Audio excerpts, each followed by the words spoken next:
So, when you get a rub rail, somebody comes in and buffs or something like that, and it starts looking like this. A lot of build-up. You can't even scratch it off with your fingernail. It's really built up.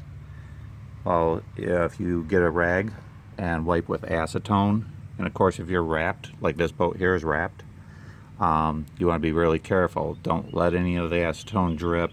Be careful. Just get it in there and get it enough to get it off and then get away from there. You don't want the acetone getting, on the wrap material and affecting the adhesive.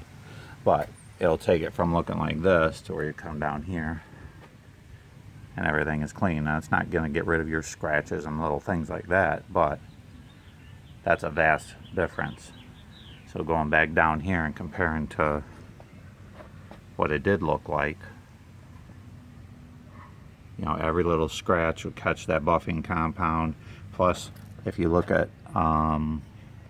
if you look up here, hopefully the camera works, but you'll see a lot of sun damage on it too.